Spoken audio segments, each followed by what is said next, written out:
A hand slammed down on the counter. The pie plate rattled. The fork clattered to the floor and spun twice before settling. The whole diner went quiet. Not the kind of quiet where people look up and then look away. The kind where everything stops. Marcus Kane had been alive 54 years and riding motorcycles for 35 of them. He'd learned to read rooms the way other men read newspapers. Fast, accurate, with an eye for what mattered and what didn't. And what mattered right now was a little girl standing in the booth behind him. She couldn't have been more than 8 years old. Dark brown hair pulled back with a rubber band that had seen better days. Red jacket with a broken zipper. Both hands gripping the vinyl seat back like she was holding herself up. And her eyes were locked on him with an intensity that didn't belong on a child's face. "Don't eat that," she said. Not a suggestion, not a warning, a command. Marcus set down the coffee mug he'd been holding. Slowly. The way you move when you're deciding whether something's about to go sideways or already has. He turned on the stool to face her. The girl didn't move, didn't blink, just kept staring at him like she'd seen something terrible and was trying to figure out if telling him about it would make things better or worse. "Kid," Marcus said. His voice came out rougher than he meant it to. Voice of a man who'd spent 3 decades around engines and men who didn't talk much. "Do I know you?" "No," she said, "but I know you." That should have been impossible. Marcus Kane hadn't been to Havre, Montana in 6 years. He'd been careful about that. Careful about a lot of things. Ever since he'd walked away from the Hells Angels 3 years ago, he'd been the kind of careful that keeps a man breathing. He looked at the pie in front of him. Apple. Last slice under the glass dome. The waitress had recommended it without him asking. Fresh this morning, she'd said. He'd believed her because the place looked like the kind of diner where fresh meant something. "What about the pie?" Marcus said. "Someone put something in it," the girl said. "For you, for the mean-looking man who came in on the motorcycle." The diner was called Rosie's. Hand-painted sign out front. 2 pickup trucks in the gravel lot. The kind of place that had been there 40 years and would be there 40 more, serving coffee and pie to people passing through on Route 2 who needed gas and a place to sit down that wasn't moving. Marcus had pulled in 20 minutes ago because his tank was on empty and his stomach wasn't far behind. He'd taken the stool at the far end of the counter. Back to the wall, eyes on the door, old habits. The kind that had kept him alive when being alive wasn't guaranteed. The waitress was in her 50s. Gray hair, kind eyes, wedding ring worn smooth. She'd poured him coffee without being asked, and he'd liked her for it. The trucker 3 stools down was on his phone, half listening to a baseball game on the radio behind the counter. Everything had been normal until the girl's hand hit that counter. "Who told you to say that?" Marcus asked. "Nobody," she said. "I watched him do it." "Him who?" "The cook. He came out from the back with your pee." He stopped at the counter. He took something from his pocket and put it in. "Then he brought it to you." Marcus looked toward the kitchen. The swinging door with the round window.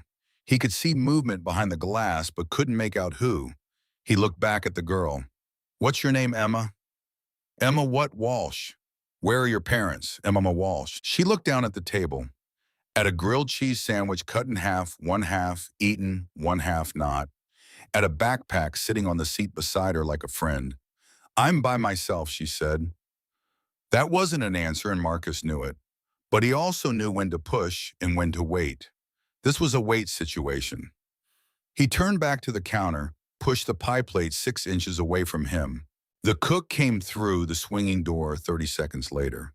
Heavy-set man, late 40s, with a face that didn't settle into any expression. Not friendly, not unfriendly. Just flat. Like he'd decided a long time ago that showing anything was a waste of energy. He walked to the register. Didn't look at Marcus. Didn't look at the pie. Just started counting bills from the drawer like it was the most important thing in the world. Marcus stood up. When he stood, the diner noticed. He was 6'2" and built like someone who'd been lifting heavy things for 30 years because he had been. Motorcycles, engine blocks, men who needed moving. He walked toward the kitchen. The waitress looked up from refilling a coffee pot. "Everything okay?" Marcus didn't answer. He pushed through the swinging door. The kitchen was small, grill against the back wall, prep counter to the left, dish station to the right. The cook was there now, scraping down the grill with his back to the door.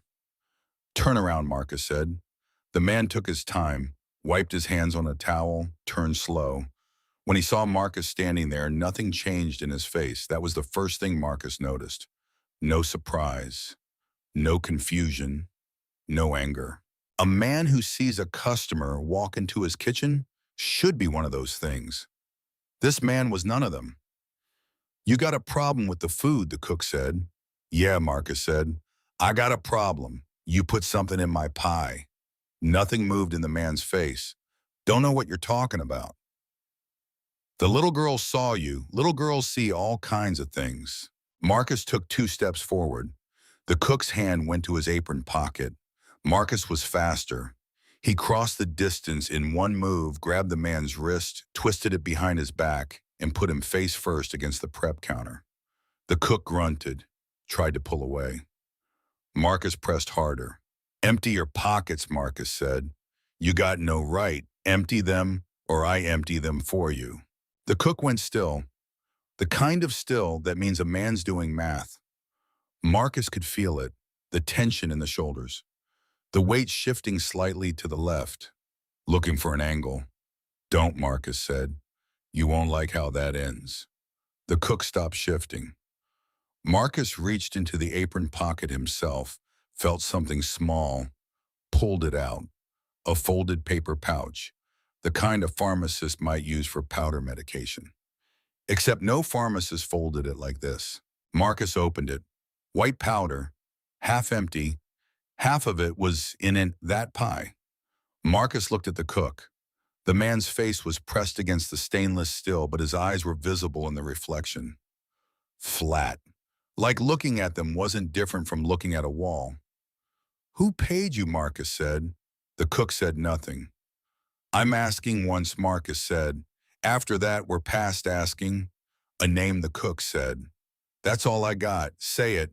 "Rick Vargas." Marcus felt something cold move through his chest. Not fear. He'd stopped feeling fear around the same time he'd stopped being surprised by what people would do for money. This was recognition. The kind you feel when you turn a corner and see a street you thought you'd never walk down again. Rick Vargas wasn't a Hell's Angel, wasn't a rival gang. He was a fixer, the kind of man who solved other people's problems for cash and who had connections in 4 states in a memory that went back decades. If Vargas was involved, someone had paid serious money, and serious money meant serious intent. "How'd he know I'd be here?" Marcus said. "Don't know. I just know what I was told," which was what put me down quiet. "Make it look natural." The cook didn't answer, didn't need to. Marcus already knew. He pulled a zip tie from his jacket pocket, had kept one there for 20 years. Old habit from the days when conversations sometimes ended with people needing to stay put. He fastened the cook's wrists to the pipe under the sink. "Someone'll find you in an hour," Marcus said. "Don't make noise or it'll be longer." He walked back through the swinging door. The waitress was behind the counter now, both hands flat on the surface, watching him with eyes that had gone from kind to careful. The trucker had his phone halfway out of his pocket and was deciding. Marcus pulled out his wallet, set 3 20s on the counter. "For the coffee," he said. "Sorry about the trouble." He sat back down on the stool. This was where logic said the story should end.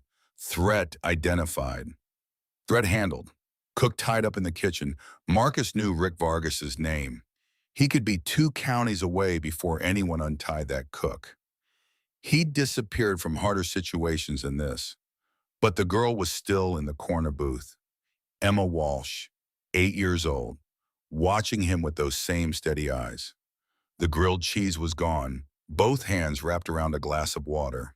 Marcus stood up, walked over, sat down across from her. "You all right?" he said. "Yes." Most kids would ask what happened in there. "I saw you go in," she said. "I saw you come out. That's enough." Marcus studied her. The red jacket with the broken zipper. The backpack beside her that looked like it carried everything she owned. The way she sat with her shoulders straight, like she was holding herself together by force of will. How long have you been sitting here, he said. 2 hours. Waiting for what you? That was impossible. Marcus Kane was nobody's destination. He was the thing people ran from or forgot about.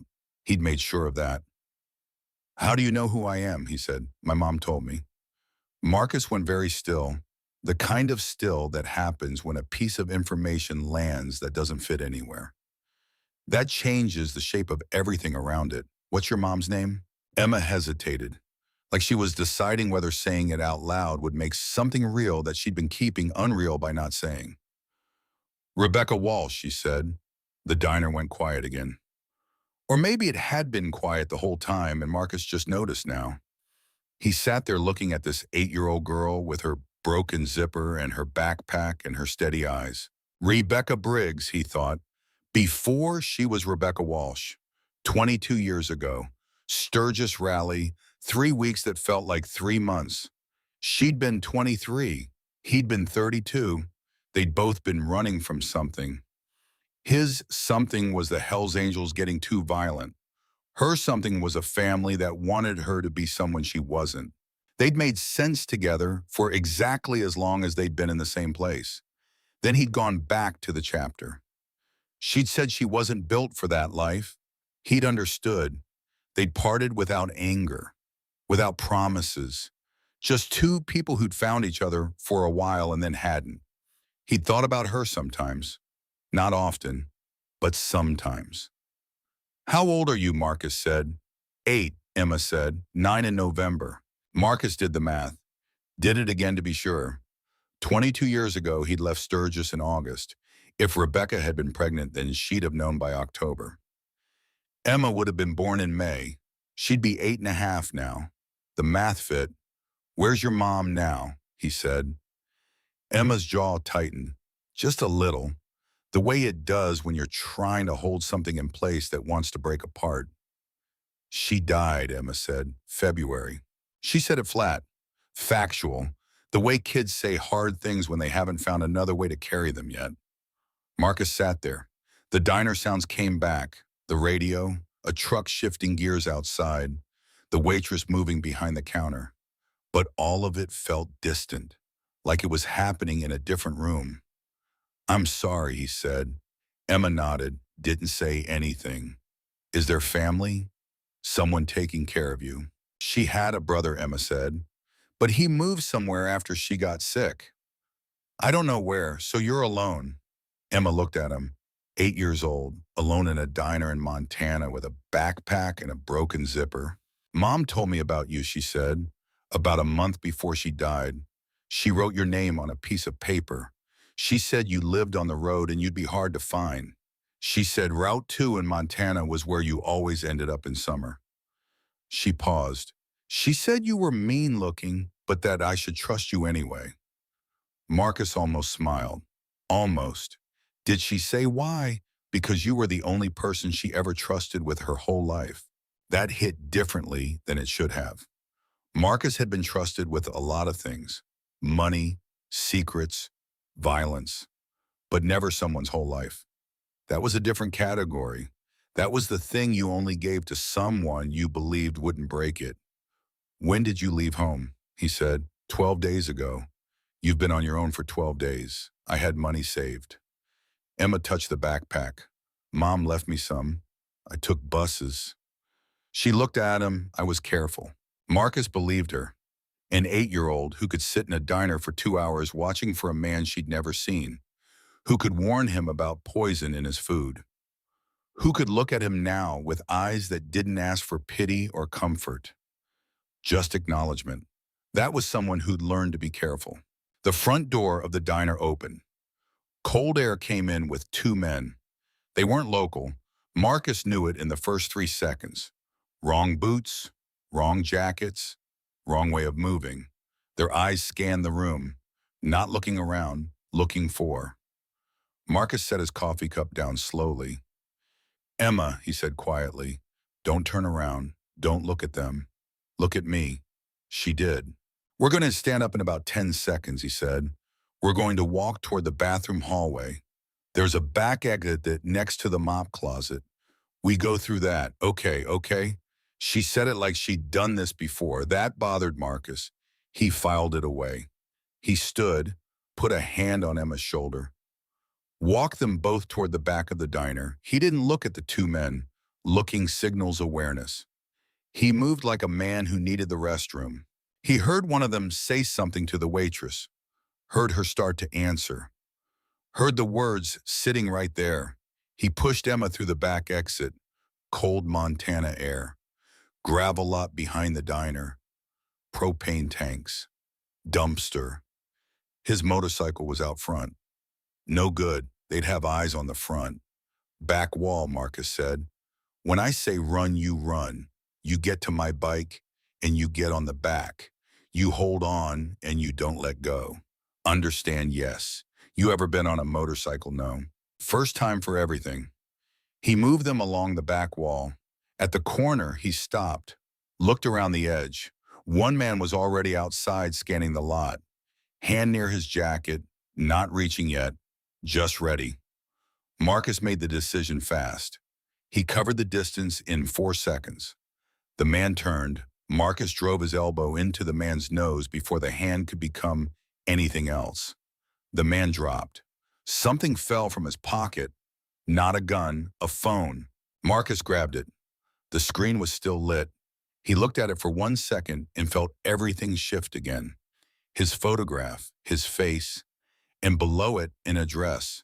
Sarah Kane, Spokane, Washington. His sister's address. Marcus stared at it. Rick Vargas wasn't just trying to kill him. He was mapping his people, his family, his route. The poison was the quiet move. Now that it failed, nothing that came next would be quiet. Emma was already at the bike. Marcus pocketed the phone and ran. He had the engine started in 3 seconds. Emma was on the back and 4 arms locked around him like she'd been told to never let go. He pulled out of the lot on gravel, hit the road and opened it up. 2 miles out, he checked the mirrors. Headlights appeared, then disappeared at the next turn. Not following. Not yet. At the edge of Havre, he pulled into a gas station and let the engine idle. Emma was still holding on. He could feel her breathing against his back. Steady, not panicked. "You good?" he said. Yes. He checked the mirrors again. Nothing. He pulled out the phone he'd taken, looked at the photograph of himself, at his sister's address, at a second location listed below it, a motel in Billings where he'd stayed 6 nights ago. They'd been tracking him for days. Rick Vargas didn't work cheap. Whoever hired him had money, and patience, and a reason that went 3 years back. Marcus knew who that was. Gerald Purcell, former treasurer of the Hells Angels chapter Marcus had left. A man Marcus had exposed for stealing from families who'd lost people in a road accident Purcell had caused. Marcus had made Purcell pay every family back. He'd been convincing about it. 2 weeks later, Marcus had walked away from the Angels entirely. He thought that was the end. Apparently, Purcell had been thinking about it for 3 years, building patience, waiting for the right moment. And now that moment had arrived. Marcus looked at Emma in the side mirror. Her face was pale but calm, like she was waiting for him to tell her what comes next. He turned around on the seat. "I need you to tell me something," he said, "and I need it to be true." "Okay, how did you know to warn me back there? How did you know to look for me?" Emma was quiet for a moment. Then she said, "Mom told me you'd be in danger. She said people from your old life might try to hurt you. She said if I found you, I should watch out for you." She paused. "She said you were good at keeping yourself alive, but that sometimes good people miss things." Marcus felt something in his chest that he didn't have a name for. 22 years ago, he'd walked away from Rebecca because he wasn't ready to stop being what he was. And she'd carried his child, raised her alone, taught her about him, sent her to find him. And now that child had just saved his life. "Did your mom say anything else about me?" Marcus said. Emma nodded. "She said you used to be scary. Then she said actually you still were scary, but that you were the good kind." Marcus looked at this 8-year-old girl with a red jacket and her backpack. This child who'd been on her own for 12 days looking for a man whose name was on a piece of paper, who'd sat in a diner for 2 hours watching, who'd warned him about poison, who'd followed him through a back exit without question. Rebecca had raised something tougher than most adults Marcus had known. "All right," he said, "here's what we're going to do." He pulled out his own phone. Burner, changed every 6 weeks. Dialed a number he hadn't dialed in 3 years. It rang 4 times. Then someone picked up. "Who's this?" a voice said. "You know who this is," Marcus said. "I need a face-to-face with Purcell. Tomorrow morning. You tell him if he doesn't show, the next conversation I have is with a federal agent in Billings who's been very interested in 3-year-old financial records." He listened. The voice on the other end was quiet. "Then where?" "He knows where I am," Marcus said. "He's been watching for days. He can pick the spot." He hung up. Emma was watching him from the back of the bike. "Are we going to meet him?" "Yeah." "Is he the one who wants to hurt you?" "Yeah." "Are you scared?" Marcus looked at her. 8 years old, asking him if he was scared. "No," he said. "But I'm careful. There's a difference." They rode south for 2 hours. Stayed off main roads. Marcus had a contact in Malta. A man named Travis who ran a tire shop and owed Marcus a favor from 5 years back that had never been collected. Travis opened the back room without questions. Space heater. Couch. His wife brought sandwiches and didn't make conversation. Marcus appreciated both things equally. Emma ate her sandwich in 6 bites. Then she sat with the backpack in her lap and looked at the door. "Are those men going to find us?" she said. "Not tonight," Marcus said. "But they'll try tomorrow. Why do they want to hurt you?" "Because 3 years ago I made someone do the right thing. And some people don't forgive that." Emma thought about that. "What did you make them do?" "Give money back that they stole. Money that belonged to families who'd lost people." "Did it work?" "Yeah. They gave it back." "Then why are they still mad?" Marcus almost smiled again. "Because I made them look weak. And some men would rather die than look weak." Emma nodded like that made sense. Like she'd already learned that particular truth about the world. "My mom said you always did the right thing," Emma said. "She said it just took you a while sometimes to figure out what it was." Marcus looked at this child, this piece of Rebecca that was still here, still asking questions, still looking at him with eyes that expected honesty. "Your mom wasn't wrong," he said. He sat in the chair across from the couch all night, facing the door, not sleeping, thinking about Rebecca, about 22 years, about a piece of paper with his name on it, about a little girl on 12 days of buses looking for a stranger her mother had trusted with her whole life. Gerald Purcell showed up at 9 the next morning. They met at a gas station 20 miles outside Malta. Open ground, nowhere to hide anything you didn't want seen. Purcell stepped out of a silver SUV, hands in his coat pockets, looking at Marcus the way you look at something that won't stay gone. Emma waited at the far end of the lot. Marcus had told her to stay by the air pump. She'd said okay, and he'd believed her. "This is done," Marcus said. "Whatever you hired Vargas for, call it off." Purcell smiled with just his mouth. "I don't know anyone named that." "Don't," Marcus said. "I've got Vargas's phone. I've got his texts. I've got a cook in Haver who's had 3 days to decide whether talking helps him. You don't want to stand here and argue about what I have." Purcell was quiet. "Here's what I want," Marcus said. "You call off every piece of it. You leave me alone. In exchange, I don't make that call to Billings. That's it. That's it. That's it." Purcell looked at him for a long time. Then he looked past Marcus toward Emma at the air pump. "Who's the kid?" he said. "Nobody you need to think about." Purcell did his mouth smile again. "You've gone soft, Kane." "Maybe," Marcus said. Purcell got back in the SUV, drove away without another word. Marcus stood there for a moment, just breathing. Men like Purcell didn't honor agreements because they agreed. They honored them when the math stopped making sense. The threat of federal attention was real. 3 years of careful insulation didn't survive that kind of scrutiny. Keeping Marcus alive cost less than blowing everything up. He walked back to where Emma was standing. She held out half a candy bar she'd gotten from the vending machine. He took it. They stood there eating for a moment. Is it over? Emma said. For now. What does for now mean? It means we're safe today, and I'm going to make sure we're safe tomorrow too. And the day after that, Marcus looked at her, 8 years old, already understanding that safety wasn't permanent, that it was something you had to keep building. Yeah, he said. And the day after that, where are we going? You said Oregon, right? Your mom had a friend there. Emma nodded. She said if things got bad, I could go there. She said her name was Catherine Morales. She lives in Bend. Then Oregon's where we're going. They pulled out of Malta on a morning that had turned cold and bright.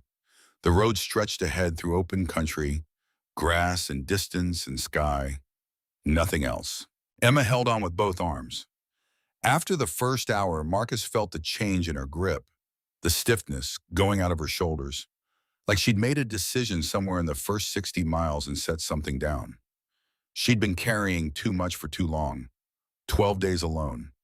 Grief she'd kept flat and factual because that was the only way to hold it.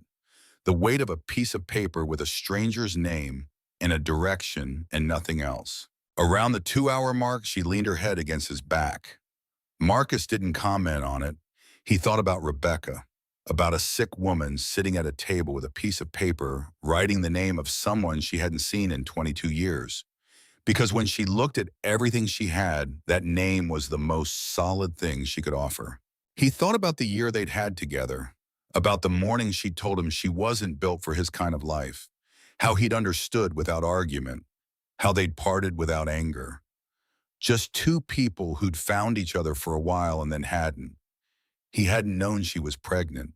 She hadn't said. Maybe she hadn't been sure. Maybe she'd never planned to say anything. But she'd been sure enough at the end, sure enough to write his name down, sure enough to send Emma through 12 days of buses and strangers with a broken zipper and a backpack toward a man she'd been told to trust. Marcus had spent 3 years calling it retirement, calling it riding away. Maybe that's what it had been.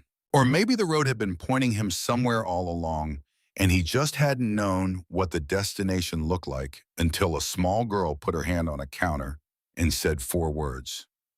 Don't eat that. He rode, moaned, and Emma held on. The sky ahead was wide and bright, and for the first time in 3 years, Marcus Kane wasn't moving away from anything. He was riding toward what came next. They crossed into Idaho just before noon. The landscape changed from open Montana grassland to rolling hills covered in pine. The air got colder. Marcus stopped at a rest area to let Emma stretch her legs and use the restroom. When she came out, she was carrying her backpack like always. Never let it out of sight. Marcus understood that. When everything you own fits in one bag, you don't leave it places. You hungry, he said. A little. There's a town about 40 miles west. We'll get food. They sat at a picnic table while a family with 3 kids loaded into a minivan. The mother was trying to buckle a toddler who kept arching his back. The father was on his phone. The oldest kid was crying about something Marcus couldn't hear. Normal family problems, the kind that didn't involve poison or hired killers or daughters you didn't know you had. Emma watched them. Her face didn't show anything, but Marcus could feel her watching. The way you watch something you recognize but don't have. Your mom, Marcus said. What was she like? Emma looked down at the table, picked at a splinter in the wood. She was strong, Emma said. She worked at a hospital. Night shift mostly. She'd come home when I was getting ready for school. She always made me breakfast, even when she was tired. She paused. She didn't complain. Even when she got sick, she didn't complain. How long was she sick? 2 years. But she didn't tell me it was bad until the last 6 months. She said she didn't want me to worry. Marcus thought about that. About Rebecca keeping the weight of dying to herself so her 8-year-old daughter could still be 8. She sounds like she was good at taking care of you. Emma nodded. She was good at everything. She could fix things. When our sink broke, she fixed it. When my bike chain came off, she showed me how to put it back. She looked up at Marcus. She said you were like that too. She said you could fix anything if you had the right tools. Marcus didn't know what to say to that. He'd fixed a lot of things. most of them with his hands, some of them with violence. He wasn't sure Rebecca would have meant it as a compliment, but Emma seemed to. Did she ever, Marcus started? Did she ever say why she didn't tell me about you? Emma was quiet for a moment, long enough that Marcus thought she wasn't going to answer. Then she said it wasn't fair to make you choose. She said you had a life that mattered to you, and she didn't want to take that away. What if I'd wanted to choose? Emma looked at him with those steady eyes that were starting to look more like his than he wanted to admit. She said you would have chosen us, Emma said, and then you would have spent the rest of your life wondering what you gave up. She didn't want you to wonder. Marcus sat there.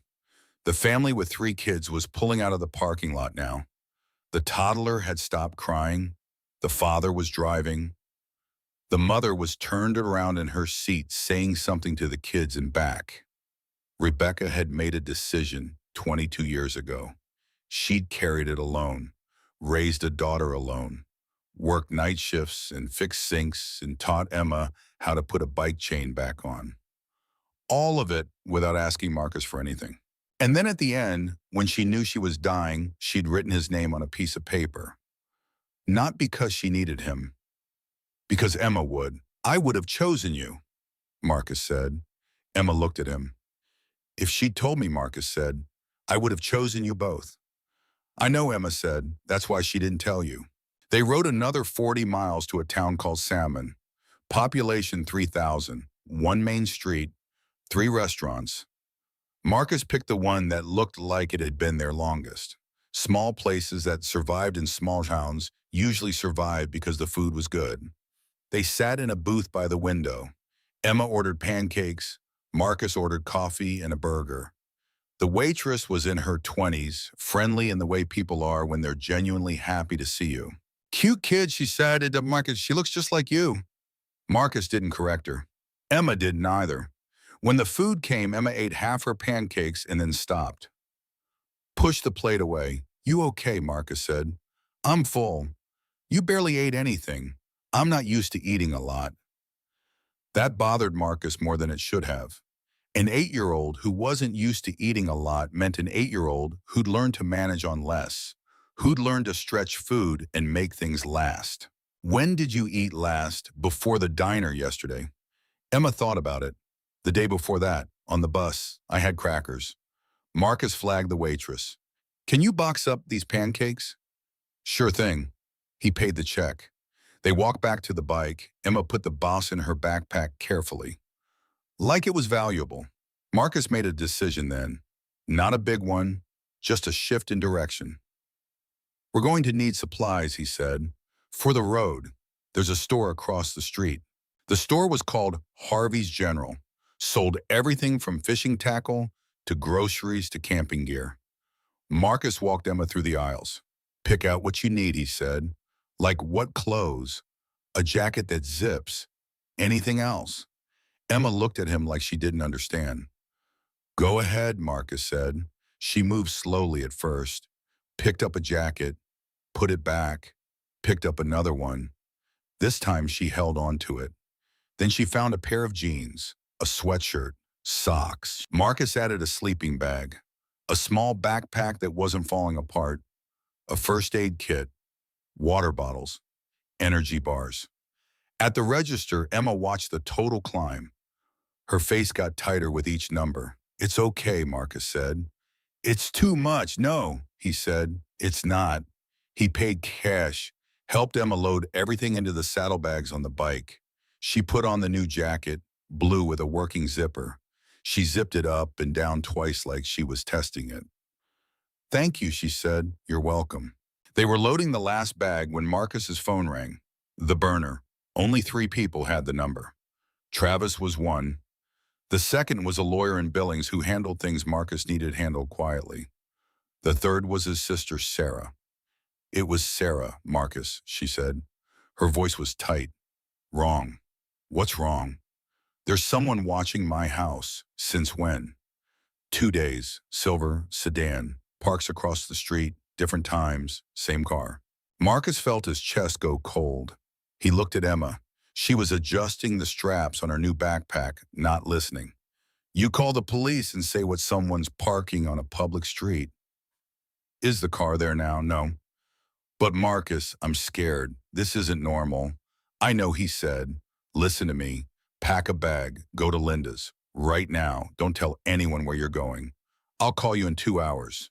Marcus, what's happening? I'll explain later. Just go now. He hung up, looked at the bike, at Emma, at the road ahead that he thought was taking them west to Oregon. That road had just changed direction. Change of plans, he said. Emma looked up. Where are we going, Spokane? My sister's in trouble. They rode hard for 6 hours. Marcus stopped only for gas. Emma didn't ask questions. She held on and watched the landscape change from Idaho forest to Washington farmland to the outskirts of Spokane. Marcus called Sarah twice. The first time she answered from Linda's house. Safe for now. The second time she didn't answer at all. That was a problem. He tried 3 more times, no answer. He pulled into a gas station on the east side of Spokane. Tried again. Voicemail. Emma was watching him. Is she okay? I don't know. What are we going to do? Find her. Sarah lived in a neighborhood called Hilliard, north side of the city, small houses built in the 1940s. Working class? Sarah had bought hers 12 years ago when her husband was still alive. She'd stayed after he died because she liked the neighbors and the mortgage was almost paid off. Marcus parked 2 blocks away, told Emma to stay with the bike. I want to come, she said. No, why not? Because if something's wrong, I need to know you're safe. Emma looked at him. 8 years old, already understanding what that meant. Okay, she said. I'll be back in 10 minutes. If I'm not, you ride to the police station. It's 4 blocks south. You tell them your name, and you tell them to call Linda Prescott. You got that? Yes, say it back. 4 blocks south. Police station, Linda Prescott. Good. Marcus walked the 2 blocks to Sarah's house. The silver sedan wasn't there. The street was quiet. A dog barked somewhere. A lawnmower ran 3 houses down. Sarah's house looked normal. Lights off. Car in the driveway. Nothing out of place. Marcus went around back. The kitchen door was unlocked. That wasn't like Sarah. She locked everything. He pushed it open slowly. Listened. Nothing. Sarah O'Hara. He called. No answer. He moved through the kitchen, living room, hallway, nothing disturbed, nothing out of place. Sarah's purse was on the hall table. Her phone was next to it. She'd left without her phone. That meant she hadn't left by choice. Marcus was turning back toward the kitchen when he saw it. On the coffee table, a piece of paper, folded once. He opened it. We have your sister. You know what we want. Loan for Road, mile marker 14, the warehouse with the blue door. Come alone. Midnight. You don't show, she doesn't leave. No signature. Didn't need one. Marcus looked at his watch. 7:30, 4.5 hours. He walked back to the bike. Emma was sitting on the curb, backpack in her lap, watching the street like she was on guard duty. Is she there? Emma said. No, where is she? Somewhere. I need to go get her. Can I come? Marcus looked at this 8-year-old girl who'd been on the road for 12 days, who'd saved his life, who'd followed him 600 miles without complaint, who was looking at him now like she already knew the answer and was asking anyway. No, he said, this one I have to do alone. Emma's face didn't change, but something in her eyes did. Not disappointment, recognition, like she'd expected this. Where will I go? There's a motel 2 miles from here. I'll get you a room. You'll be safe there. For how long? Marcus didn't answer that, because the honest answer was he didn't know. If this went wrong, he wouldn't be coming back. And then Emma would be alone again in a motel room in a city she didn't know with nobody coming. He couldn't leave her like that. He pulled out his phone, called Linda Prescott, Sarah's best friend. A woman Marcus had met twice and trusted because Sarah trusted her. Linda answered on the second ring. Marcus, Sarah said she was coming over, but she never showed up. I'm worried. I know where she is, Marcus said. I'm going to get her. But I need a favor. Would I need you to watch someone for Pam? Just for tonight. Can you do that? There was a pause, then who? Her name's Emma. She's 8. She's been through a lot. She just needs somewhere safe. Marcus, what's going on? I'll explain everything later. Right now, I just need to know. Can you do this? Another pause. Yes. Where are you? He gave her the address, told her he'd wait. 20 minutes later, Linda pulled up in a blue Honda. She was 50-something, gray hair kind face. The kind of person you could tell was good just by looking at them. She got out of the car and looked at Emma, then at Marcus. This is Emma, Marcus said. Emma, this is Linda. She's a friend of my sister's. You're going to stay with her tonight. Emma looked at Linda, then back at Marcus. You're coming back, she said. It wasn't a question. Yeah, Marcus said. I'm coming back. Promise. Marcus looked at this little girl who'd already lost everyone else, who was standing here asking him to promise something he couldn't guarantee. I promise, he said. Emma held his eyes for a moment. Then she nodded, picked up her backpack, walked to Linda's car. Linda looked at Marcus. You better keep that promise. I will. She got in the car. They drove away. Emma watched Marcus through the back window until they turned the corner. Marcus stood there for a moment. Then he got on the bike and headed for Lone Fir Road. The warehouse was exactly where the note said it would be. Mile marker 14, blue door, gravel lot. No other cars visible, but that didn't mean anything. They'd be parked around back. Marcus was early, 11:15. He parked the bike half a mile down the road, walked the rest of the way through the trees, came at the warehouse from the side. 3 windows, all dark, 1 door in front, 1 in back. The back door was newer, recently installed. That meant it was the one they used.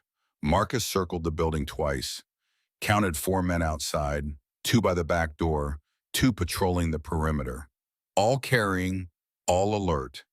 Inside there would be more. And Sarah. He checked his phone, 11:40, 20 minutes. He could wait until midnight, walk in the front door like they expected. Hope they'd honor the deal. Hope they'd let Sarah go if he showed up. But hope wasn't a plan, and Gerald Purcell had already tried to poison him once. A man who tries poison doesn't suddenly develop honor. Marcus made a different choice. At 11:55, he moved. The 2 men by the back door never saw him coming. Marcus had learned to move quiet 30 years ago. In the Angels, quiet was the difference between getting what you wanted and getting dead. The first man dropped without a sound. The second one tried to turn. Marcus had his arm around the man's throat before he could make noise. 10 seconds later, both men were on the ground. Marcus took the gun from the first one, checked the magazine. Full, good. He opened the back door slowly. Hallway. Lights at the far end. Voices. He moved down the hallway. The voices got clearer. You said he'd be here by midnight. That was Purcell. He'll be here. That was someone else. Younger. Nervous. He better be. We've been sitting here for 3 hours. Marcus reached the end of the hallway, looked around the corner. Large open room. Old warehouse space. Sarah was in a chair in the middle, hands tied behind her. She looked scared but unharmed. 3 men in the room with her. Purcell was one. The other 2 were hired. You could tell by the way they stood, by the way they kept looking at Purcell for direction. Marcus checked his watch. Midnight, he stepped into the room. Everyone turned. I'm here, Marcus said. Purcell smiled. So you are. Let her go. We had a deal, Marcus. You were supposed to come alone. I did come alone. Then why do I have 2 men unconscious by my back door? Marcus didn't answer that. Purcell's smile got wider. You know what your problem is, Kane? You think being good at violence makes you special, but violence is easy. Any idiot can hurt people. He gestured around the room. What's hard is building something, creating something that lasts. You mean stealing from families who lost people? I mean understanding that money goes to whoever's smart enough to take it. You weren't smart enough to keep it, no, Purcell said. Thanks to you, you cost me 3 years of peace, cost me standing in the chapter, cost me respect. So now I'm going to cost you something. He pulled a gun, pointed it at Sarah. Marcus raised the gun he'd taken, pointed it at Purcell. Mexican standoff. Except Purcell had 3 men and Marcus had none. You shoot me. Purcell said they shoot you, you both die. Sarah dies. Nobody wins. Then don't make me shoot you. Oh, I'm not going to. Purcell lowered his gun slightly, pointed it at Sarah's leg instead. I'm going to shoot her, just a little. Just enough that you understand the price of making people look weak. Don't, Marcus said. Purcell's finger moved to the trigger. The blue door exploded inward. Everyone turned. Travis stood in the doorway, 2 men with him, both holding shotguns. Put it down, Gerald Travis said. Purcell didn't move. This isn't your business, Travis. You made it my business when you started tracking my friends. Marcus kept his gun on Purcell. Purcell kept his on Sarah. The 2 hired men kept theirs on Marcus. Travis's 2 men kept theirs on everyone. 7 guns in one room. Somebody was going to die. Question was who? Let her go, Marcus said. This is between us. Purcell looked at Travis, at his 2 men, at Marcus. The math was changing, 3 against 5, and Travis's men had shotguns. Purcell lowered his gun. Marcus didn't lower his. Untie her, Marcus said. One of Purcell's men moved towards Sarah. Cut the zip ties. She stood up, walked to Marcus without looking back. You should have stayed retired, Kane Purcell said. I did, Marcus said. You're the one who couldn't let it go. He backed toward the door. Sarah first, then Travis and his men, then Marcus. Nobody fired. Sometimes that's all you can ask for. Outside, Marcus got Sarah into Travis's truck. Travis looked at him. We square now, Travis said. More than square, Marcus said. Where'd you find the backup? Oh, I made a call after you called your sister. Figured you'd need it. You figured right. Travis got in his truck. Marcus got on his bike. They drove away from the warehouse in opposite directions. By the time Purcell came outside, they were gone. Marcus rode straight to Linda's house. It was 1 in the morning. Every light in the house was on. Linda answered the door. She looked scared, Marcus. Emma, she's been asking for you every 10 minutes. Where is she? Guest room. Marcus walked down the hall. Emma was sitting on the bed, still wearing her jacket, backpack in her lap, like she'd been ready to leave the whole time. When she saw Marcus, something changed in her face. Not relief, something bigger than that. Like a weight she'd been holding finally got set down. You came back, she said. I told you I would. Emma nodded. People say that, though. They say they will, and then they don't. Marcus sat down on the bed next to her. I'm not people, he said. When I make a promise to you, I keep it. Emma looked at him. 8 years old, testing whether that was true. Is your sister okay? She's okay. Are the bad men gone? For now. Emma processed that. Then she said, you promised you'd keep me safe. All the days, including tomorrow. Yeah. Then I'm going to need you to promise more things. Because I don't think the bad men are really gone. Marcus looked at this child, this piece of Rebecca who could see through things the way Rebecca used to, who understood that for now meant not forever. You're right, Marcus said. They're not gone, not all the way. But I'm working on it. How do you make them gone all the way? You make them more scared of what happens if they come back than they are angry about what already happened. How do you do that? I don't know yet, Marcus said. But I'll figure it out. Emma nodded, like that was good enough. They stayed at Linda's house for 3 days. Sarah needed time, Emma needed time. Marcus needed time to think. On the 4th day, he made a decision. He called a number he'd never called before. A federal agent in Billings named Carson, who'd been trying to build a case against Hells Angels financial operations for 6 years. Marcus had never talked to him, never wanted to. Talking to federal agents was how you ended up dead. But some things mattered more than staying alive. Agent Carson answered on the 2nd ring. Who's this? Someone with information on Gerald Purcell. There was a pause. I'm listening. Marcus told him everything. The theft from the families, the accounting records, where Purcell kept his books, the names of 3 people who could verify it if immunity was offered. He talked for 40 minutes. When he finished, Carson was quiet for a long time. "Why now?" Carson said. "Why are you telling me this now?" "Because I have something that matters more than old debts," Marcus said. "What's that?" "Someone who needs me alive." Carson said he'd be in touch. Marcus hung up. He didn't know if it would work, but he knew he'd done what he could. The next morning, he and Emma left for Oregon. Sarah stood on the porch and watched them go. Linda was next to her. "You think he'll be okay?" Linda said. Sarah smiled. "He's got someone to protect now. He'll be better than okay." They rode west. The road opened up into high desert, then mountains, then forest again. Emma didn't ask where they were going anymore. She just held on. On the second day, Marcus's phone rang. "Carson, we picked up Purcell this morning," Carson said. "Accounting records were exactly where you said. 3 people already flipped for immunity. He's looking at 15 years minimum. He say anything about me. He said a lot of things, none of them useful. The threat's over, Marcus. Whatever he had running, it died when we arrested him." Marcus exhaled, for the first time in a week. "Thank you," he said. "Thank you," Carson said. "We've been trying to get this guy for years." Marcus hung up, pulled over to the side of the road. Emma looked at him. "What happened?" "It's done," he said. "The bad men are gone. All the way." Emma didn't smile, but something in her shoulders relaxed, like she'd been carrying weight there too.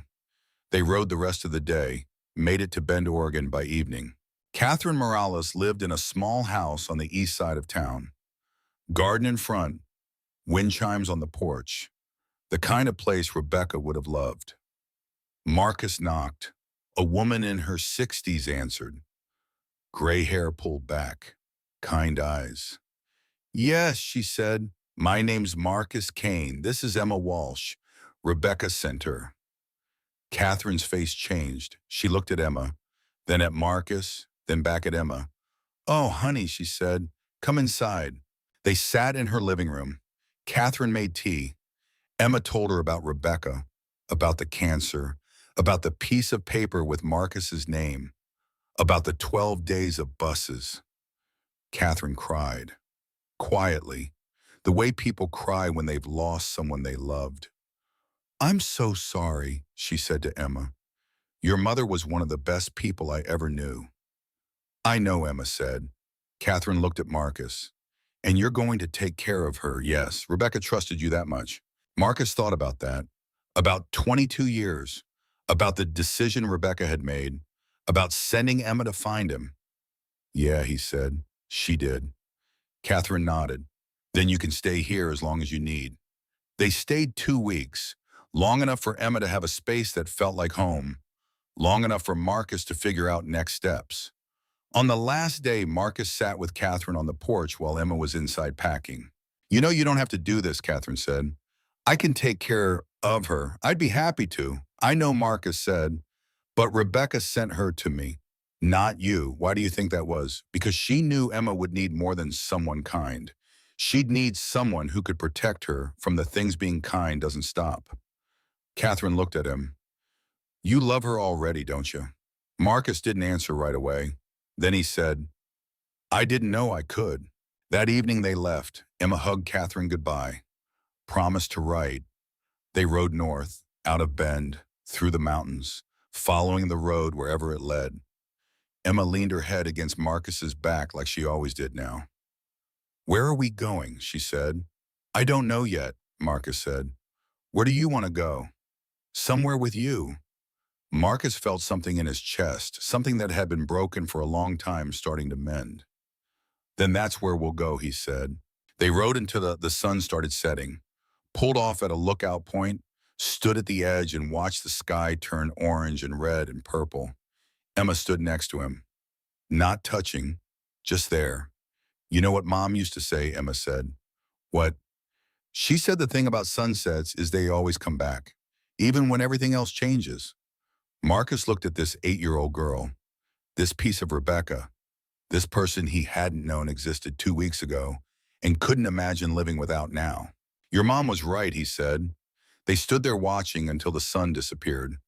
Then they got back on the bike and rode into the dark, toward whatever came next, together. Marcus found the house 3 weeks later, small place outside Sisters, Oregon, 20 miles from Bend, 2 bedrooms, porch that wrapped around 3 sides, mountains visible from every window. It needed work. Roof had 2 years left maybe. Kitchen was 40 years old. Bathroom older than that. But the bones were good, and the price was right for a man paying cash who didn't ask questions. Emma walked through it twice, looked at everything. The second bedroom had windows on 2 walls. Good light. This could be mine, she said, if you want it. She stood in the middle of the empty room, turned in a circle like she was measuring it. Yeah, she said, I want it. Marcus signed papers that afternoon. The seller was a woman in her 70s whose husband had died. She'd been trying to sell for 6 months. You have kids, she asked Marcus when he said, a daughter. The woman smiled. This is a good house for kids. My 3 grew up here. She paused. You take care of it, it'll take care of you. I will, Marcus said. They moved in 2 days later. Everything they owned fit in the saddlebags on Marcus's bike and Emma's backpack. It took one trip. That first night they slept on the floor. Marcus in the living room, Emma in her room. No furniture yet, no dishes, no anything except 2 sleeping bags from Harvey's General and a flashlight. Marcus woke up at 2 in the morning. Emma was standing in the doorway. You okay, he said. I had a dream about Mom. Good dream or bad dream. She was trying to tell me something, but I couldn't hear her. Marcus sat up, turned on the flashlight. What do you think she was trying to say? Emma came and sat next to him. She was quiet for a moment. I think she was saying, it's okay, that this is okay. Marcus looked at this 8-year-old sitting on the floor in an empty house in the middle of the night, trying to make sense of her mother's death and her new life. Your mom was smart, he said. If she was saying it's okay, then it's okay. Do you think she knew that you'd take care of me? Marcus thought about Rebecca, about the piece of paper, about sending Emma across 3 states to find him. Yeah, he said. She knew. Emma nodded. Then she lay down next to him, used his arm as a pillow. 2 minutes later, she was asleep. Marcus stayed awake, looking at the ceiling, thinking about promises. The next morning, he started fixing the house. Roof first, kitchen second, bathroom third. Emma helped, held tools, handed him nails, learned what a level was and why it mattered. She was good at it, careful, focused, the way Rebecca had apparently been good at fixing things. By the end of the first month, the house was livable. Furniture from a thrift store in Bend, dishes from Goodwill. Emma's room had a bed, a desk, a lamp shaped like a dinosaur she picked out herself. She put her backpack in the closet. First time since Marcus met her that she'd set it down somewhere that wasn't next to her. That was progress. School started in September. Marcus enrolled Emma at Sisters Elementary, 3rd grade. The principal asked about her previous school. Marcus said they had been moving around. The principal didn't push it. Emma's teacher was named Mrs. Vega, young, enthusiastic, the kind of teacher who decorated her classroom and knew all her students' names by the second day. She called Marcus after the first week. Emma's doing fine academically, Mrs. Vega said, but she doesn't interact with the other kids much. She sits alone at lunch. She doesn't raise her hand, even when I can tell she knows the answer. She's been through a lot recently, Marcus said. I understand. I just wanted you to know if there's anything I can do to help her feel more comfortable. I'll talk to her. That night at dinner, Marcus asked Emma about school. It's fine, she said. Mrs. Vega says you don't talk to the other kids. I don't have anything to say to them. You don't want friends? Emma pushed food around her plate. The kids at school, they talk about things that don't matter. Whose birthday party they're going to, what they're getting for Christmas. Stuff like that. That stuff matters to them, but it doesn't matter to me. She looked up. I know what matters and what doesn't, and birthday parties don't. Marcus understood. Emma had learned things most kids don't learn until they're adults. About loss, about survival, about who you can trust. Going back to talking about birthday parties after that was like asking her to speak a language she'd forgotten. You don't have to be like them, Marcus said. But you also don't have to be alone. Emma thought about that. Okay, she said. The next week, Mrs. Vega called again. She sounded happier this time. Emma made a friend, she said. A girl named Riley. They've been eating lunch together all week. That's good, Marcus said. I thought you'd want to know. When Emma came home that day, Marcus asked about Riley. She's okay, Emma said. She doesn't ask stupid questions. What kind of questions does she ask smart ones? Like why tornadoes spin the way they do, and whether you can train a raven to talk. Those are good questions. I know. That's why I like her. Progress. By October, the house felt like home. Emma had decorations on her walls, drawings she'd made, a calendar where she marked off days, a jar where she saved money from helping Marcus with repair jobs around town. Word had gotten around that Marcus was good with his hands. People started calling, fix a deck, replace a window, install a ceiling fan. Marcus didn't advertise, didn't need to. In a small town, being reliable was better than advertising. He brought Emma with him sometimes when the job was safe. She learned about different woods, about load-bearing walls, about why you always turned off the power before touching electrical. You're good at this, she told him one day. Your mom said I could fix anything with the right tools. She was right. They were working on a porch railing when Emma said, Are you going to tell me about the Hells Angels? Marcus hammered a nail, didn't look up. What do you want to know? Why you joined? Why you left? Why do you think Mom said you were looking for something? She said you didn't find it there, so you kept looking. She was right about that, too. Did you find it? Marcus looked at Emma, 8 years old, 9 in November, asking questions that most adults didn't have the courage to ask. Yeah, he said, I found it. What was it? Something worth protecting. Emma smiled, small but real. That night, Marcus got a call from Agent Carson. Purcell's going away for 18 years, Carson said. Federal judge. Threw the book at him. That's good. Also picked up Rick Vargas. He flipped on 3 other contracts. Turns out hiring someone to poison a federal witness was the least of his problems. He mentioned me only to say the contract's void. You're clear, Marcus. Officially. Marcus thanked him. Hung up. Emma was doing homework at the kitchen table. She looked up. Who was that? Someone telling me we're safe. Like all the way safe. Yeah, all the way. Emma went back to her homework, but Marcus saw her shoulders relax. November came. Emma's 9th birthday. Marcus asked what she wanted to do. I don't know, she said. I never really had birthday parties. Never. Mom worked a lot. We usually just had cake at home. Just us. Marcus thought about that, about Rebecca working night shifts and coming home tired and still making her daughter birthday cake. Well, he said, what if we did something different this year? Like what? Whatever you want. Emma thought about it for a long time. Then she said, can we visit Mom's grave? Yeah, Marcus said, we can do that. They rode to Bend on a Saturday morning. Catherine met them at the cemetery. She brought flowers. Rebecca's grave was under a pine tree, simple headstone. Rebecca Walsh, beloved mother. The dates of her life carved beneath. Emma stood there for a long time, not crying, just standing. Marcus stood next to her, not touching, just there.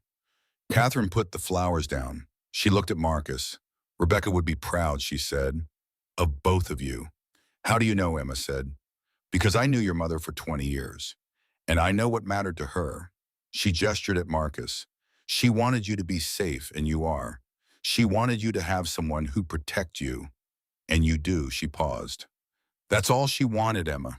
Emma nodded, wiped her eyes. They stayed for an hour. Emma talked to the grave like Rebecca was there listening.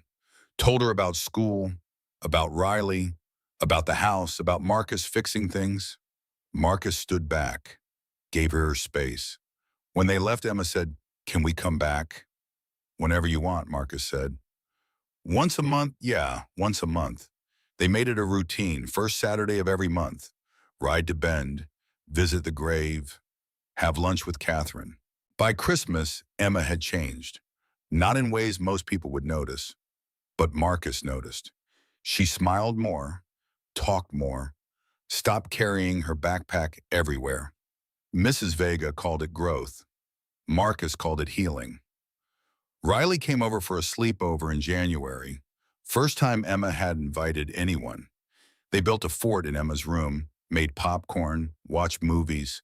Marcus stayed in the living room, gave them space, but he could hear them laughing.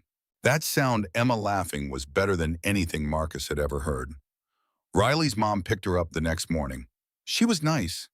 Asked Marcus how long they'd lived in Sisters. He said about 6 months. She said it was a good place to raise kids. You've got a great daughter, she said. Thank you, Marcus said, and meant it. February brought snow. Emma had never seen real snow before. Not like this. 2 feet in one night. She stood on the porch in the morning just staring. Can we build something? She said. Like what? I don't know, something big. They built a snow fort, took 3 hours. Emma designed it, Marcus executed. When it was done, they had walls 4 feet high and a lookout tower. This is the best thing I ever made, Emma said. Marcus took a picture. First picture he'd taken in years. That night, Emma asked about Rebecca and Marcus again. What was she like when you knew her? Marcus thought about Sturgis. About 3 weeks that felt like 3 months. About someone who'd been running from something and found someone else running from the same thing. She was strong, he said, like you. She didn't take anything from anybody. She knew what she wanted and what she didn't want, and she wasn't afraid to say it. Did she want you? For a while, yeah, but then she didn't. Marcus shook his head. She wanted me. She just didn't want the life I came with. Do you wish things were different every day? Marcus said. But wishing doesn't change anything. What changes things is what you do after. What did you do after I rode away? I thought that was the right thing. Turns out it wasn't. Emma was quiet for a moment. Then she said, if she'd told you about me, would you have stayed? Yeah. Even though you would have missed your old life, I wouldn't have missed it, Marcus said. Not if I had you. Emma smiled. I'm glad she didn't tell you, though. Why? Because if she had, you would have been there for her, and then you might not have been looking for me, and I might not have found you. Marcus looked at this 9-year-old girl who understood things about timing and fate that most people never learn. You would have found me, he said. How do you know? Because you're Rebecca's daughter, and Rebecca always found a way. March brought a letter, federal letterhead, Agent Carson. Marcus opened it on the porch. Emma was at school. He read it twice to be sure. Gerald Purcell had died in prison. Heart attack. No foul play suspected. The threat was over. Not just paused, not just delayed. Over. Marcus stood there holding the letter, thinking about 3 years of looking over his shoulder. 3 years of changing phones and moving and never staying anywhere long enough to matter. That was done now. He could stay. When Emma got home from school, he told her, so we're safe forever, she said. Nothing's forever, Marcus said. But yeah, we're safe. Emma hugged him. First time she'd done that, actually hugged him without him hugging first. Marcus held her, this 9-year-old girl who'd saved his life and given him a reason to stop running. April came, then May. The house needed a new fence. Marcus and Emma built it together, post by post. She learned about cement, about making sure things were level, about the difference between good enough and done right. By the time they finished, Emma could sink a post by herself.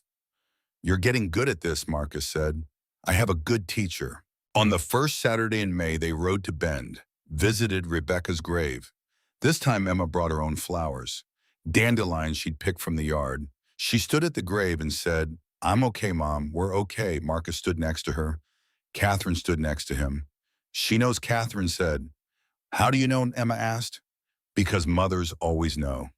That night back at the house, Emma asked if she could keep riding the motorcycle. You mean as a passenger? No.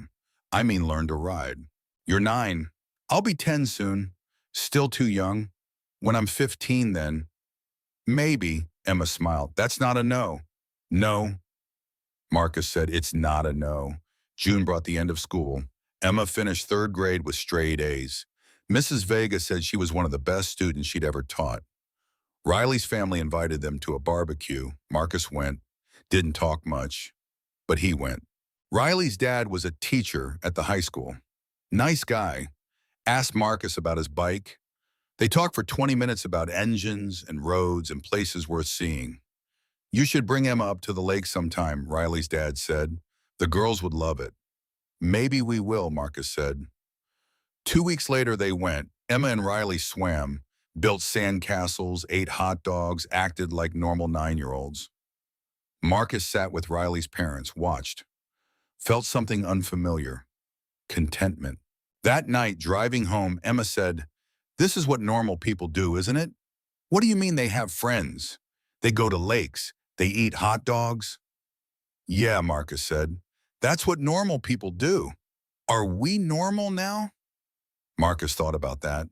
About Hell's Angels and poison pies and warehouses with blue doors. About a little girl who'd ridden buses for 12 days looking for a stranger. No, he said. We're not normal. Emma looked worried. Is that bad? No, Marcus said. That's perfect. July 4th, the town had a parade. Emma wanted to go. Marcus hadn't been to a parade in 30 years. Hadn't wanted to be around that many people in one place. But Emma wanted to go. So they went. She sat on the curb with Riley, waved at the floats, caught candy thrown from fire trucks, cheered for the high school marching band. Marcus stood behind her, watching. A man next to him said, that's your daughter, yeah. She looks happy. She is. You're doing something right then. Marcus looked at Emma, at this 9-year-old who'd lost everything and was learning how to be happy again. I'm trying, Marcus said. August came with a heat wave. Emma learned to ride a bicycle. Marcus taught her, ran next to her holding the seat until she said, let go. He let go. She rode, fell twice, got back up both times. By the end of the week, she was riding to Riley's house by herself. Marcus watched from the porch, felt something he hadn't felt in 30 years. Pride. That night, Emma asked, are you going to stay? What do you mean in sisters? In this house. With me. Marcus looked at her, this girl who'd given him back something he thought he'd lost forever. Yeah, he said, I'm gonna stay. Forever as long as you need me. Emma thought about that. What if I always need you, then I'll always stay? She smiled. Good. September came. 4th grade started. New teacher, new classroom, same Riley. Emma joined the art club, came home with paintings. Marcus hung every single one. Mrs. Vega called one afternoon. Emma had written an essay about her family. She wanted Marcus to see it. He drove to the school, read it in the hallway. My Family by Emma Walsh. I used to have a small family, just me and my mom. Then my mom died and I didn't have any family. But then I found my dad. He's not like other dads.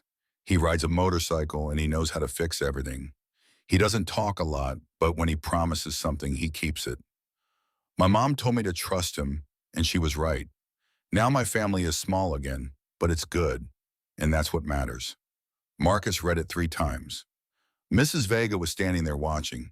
She's a special kid, she said. I know, Marcus said. You're lucky to have her. Marcus folded the essay carefully, put it in his pocket. I know that too, he said. October brought Emma's 10th birthday.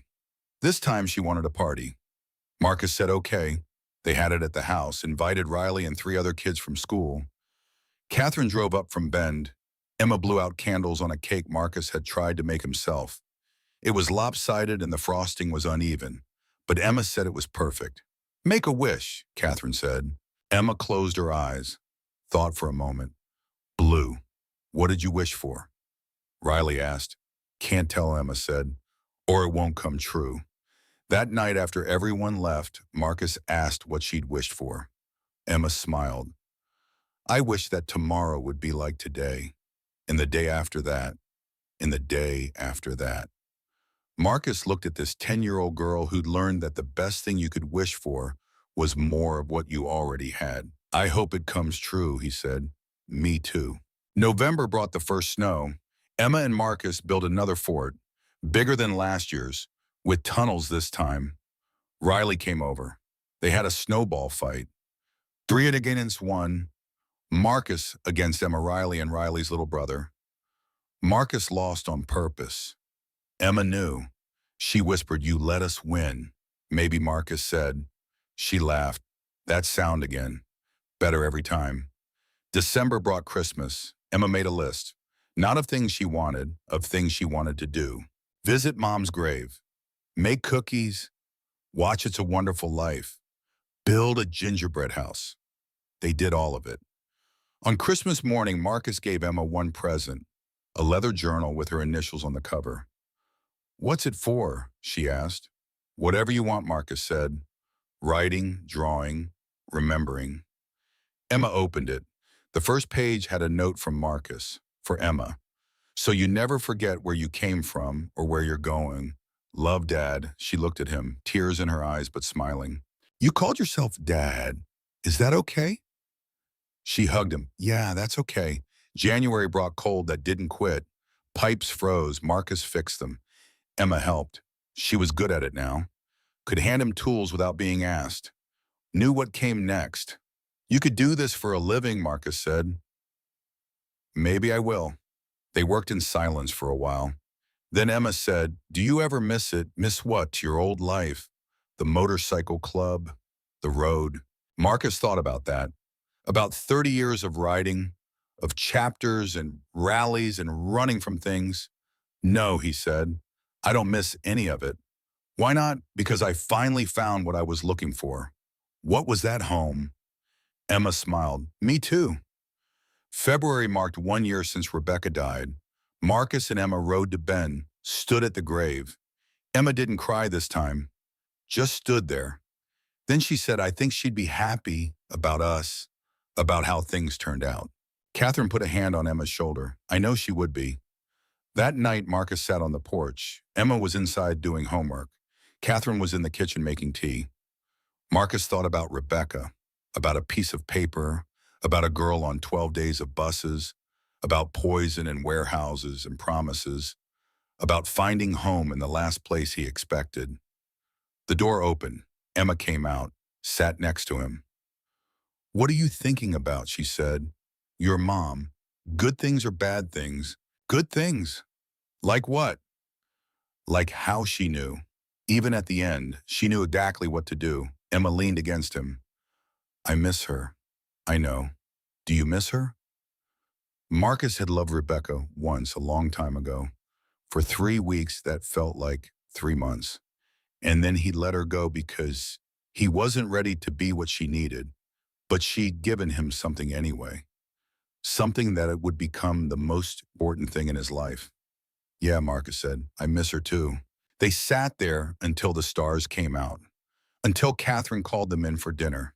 Until it was time to stop thinking about what was and start living what is. March brought Emma's first motorcycle lesson. Not riding yet, just sitting, learning the controls, understanding the weight. "This is going to be mine someday," she said. "Yeah," Marcus said. "Someday. When I'm 15. We'll see." That's still not a no. No, it's not. April brought spring. Flowers in the yard Emma had planted. Green everywhere. Life coming back. Emma turned in another essay at school. This one about courage. Mrs. Vega sent it home with a note. "Thought you'd want to see this." Marcus read it on the porch. Courage by Emma Walsh. People think courage is not being scared, but that's not what it is. Courage is being scared and doing it anyway. My dad taught me that. He was scared to be a dad because he'd never done it before. But he did it anyway. And now he's the best dad I know. That's courage. Marcus folded it carefully, put it with the other one in a drawer in his room. Emma found him later. "You read it?" "Yeah." "What did you think?" "I think you're wrong about one thing. What I wasn't scared to be your dad." "What were you scared of then?" "That I'd mess it up. That I wouldn't be good enough." Emma sat next to him. You didn't mess it up. How do you know? Because I'm happy. And Mom said that's all that mattered. Marcus looked at this 10-year-old girl who'd saved his life in more ways than she knew. Your mom was right, he said. May brought Mother's Day. Emma made a card, not for Rebecca, for Catherine. Inside it said, thank you for being there when Mom couldn't be. She mailed it to Ben. Catherine called crying, said it was the most beautiful thing anyone had ever given her. June brought summer. Emma finished fourth grade, top of her class. Mrs. Vega said she was ready for anything. Riley's family invited them camping. Marcus said yes without hesitating. They went to the mountains, pitched tents, made fires, told stories. Emma fell asleep in her sleeping bag next to Marcus's. Riley was in the tent next door with her family. Marcus lay there looking at stars, thinking about roads and destinations and the difference between running from and running toward. He'd spent 30 years running from, 3 years running toward without knowing what toward was. Now he knew. Toward was this, a tent in the mountains, a 10-year-old girl sleeping next to him, stars overhead, tomorrow coming whether he was ready or not. He was ready. July came. Emma learned to swim. Marcus taught her at the lake. She was fearless. Dove right in. You're a natural, Riley's dad said. She's good at everything Marcus said. Wonder where she gets that. Marcus didn't answer, but he thought Rebecca. She gets it from Rebecca. August brought another birthday preparation. Emma would be 11 in November. She was planning ahead this time. I want to do something different, she said. Like what? I want to ride on the motorcycle. Like really ride, all day. Marcus thought about that, about Emma on the back of his bike, about the road and the wind and the freedom. Where do you want to go? Anywhere, she said. Everywhere. They planned the route, Marcus, Emma, Catherine on speakerphone. 1 week in October, 5 states, 3,000 miles. Emma made a list of everything she wanted to see. Mountains, desert, ocean, everything in between. When October came, they left at dawn. Marcus, Emma, the road ahead. They rode through Oregon, Washington, Idaho, Montana, Wyoming. Emma saw mountains she'd only seen in pictures. Desert that went forever. Sky so big it made everything else small. At night, they stayed in motels, ate at diners, talked about the day. On the 5th night in a town Marcus couldn't remember the name of, Emma said, this is the best thing I ever did. We're not done yet. I know, but even if we turned around right now, this would still be the best thing. Marcus looked at her. 11 years old, growing up, still his daughter. We're not turning around, he said. Good. They rode for 2 more days, made it to Sturgis, the place where Marcus had met Rebecca 23 years ago. He showed Emma the bar where they'd met, the road where they'd ridden, the lookout where they'd watched the sun come up. Emma stood at the lookout looking at the same sun. Did you love her? She asked. Yeah, Marcus said. I did. Do you still? Marcus thought about that, about love and taming what stays when someone's gone. Part of me always will. Emma nodded. Good, because part of me always will too. They rode home a different route, through Colorado, Utah, Nevada, California, Oregon. By the time they pulled into the driveway in Sisters, they'd been gone 11 days, covered 4,000 miles, seen things Emma would never forget. She climbed off the bike and stood there looking at the house.